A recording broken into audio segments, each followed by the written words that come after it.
రంజాన్ మాసమంతా ముస్లిం అన్నదమ్ముళ్ళు మస్తు సంబరం చేసుకుంటాండ్రు.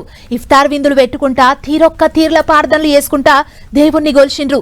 ఇక పోయిన లెక్కనే ఈసారి కూడా రంజాన్ మాసంలోనే ఉగాది పండుగొచ్చుడుతోని ఒక ఆడ కొంతమంది ముస్లిం సోదరులు ఉగాది పండుగను కూడా మస్తు ఘనంగా చేసుకున్నారు. మరి గల కథ ఏంటిదో అరుచుకుందాం పాన్లి. ఆగా చూసిర్రా, ముస్లిం అక్క చెల్లెన్లు అన్నదమ్ముండ్లు భక్తితోని ఎంకన్న దర్శనానికి పోయిండ్రు. ఊది బత్తిలు ముట్టించిండ్రు, కొబ్బరికాయలు కొట్టిండ్రు, పాలాభిషేకాలు చేసిండ్రు. భక్తితోని దేవుని ప్రసాదం కండ్లకు అతుక్కొని తిన్నారు.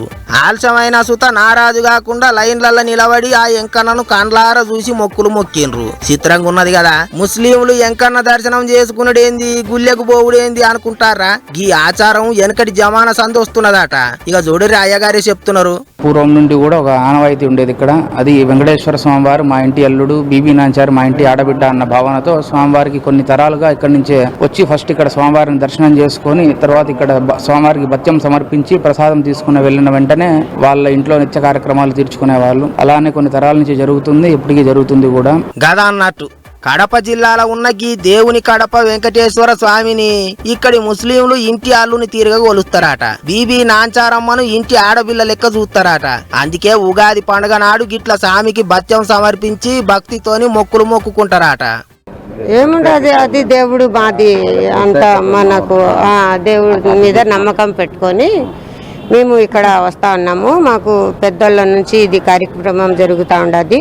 అదంతా మాకు ఏం తెలియదని చెప్పి సంవత్సరానికి ఒక్కసారి వచ్చి ఇక్కడ దర్శనం చేసుకొని న్యాజ్ ఇచ్చి పోతా ఉన్నాము. ఎవళ్ళన్నా ఏమన్నా అనుకొని వెనకటి సంధి తాత ముత్తాతలు పాటిస్తున్న ఆచారం, వాళ్ళు పెట్టిన పద్ధతి గిది. అందుకే ఇప్పటికి పాటిస్తున్నాం అంటున్నారు ఈ దేవుని కడప చుట్టుముట్టు ఊర్లలో ఉండే ముస్లింలు. అందరూ మంచిగా ఉండాలి, అంత మంచి జరగాలి అన్నట్టు మొక్కుకొని పోతుంటారట. శాతనైన వాళ్ళు అమ్మవారికి చీర, శ్రీవారికి సారే భత్యం సమర్పిస్తారట. లేకపోతే ఎవరికి దోచినంత వాళ్ళు పైసలన్నా సమర్పించి పోతుంటారట. ఏమైనా ఎంకన్న స్వామిని ఇంటి అల్లుని లెక్క, అమ్మవారిని ఆడబిడ్డ లెక్క కోల్చుకుంటారంటే భలే చిత్రమైన ముచ్చట్నే, మంచి ముచ్చట్నే కదా అనుకుంటారు ఈ ముచ్చట చూసిన పబ్లిక్.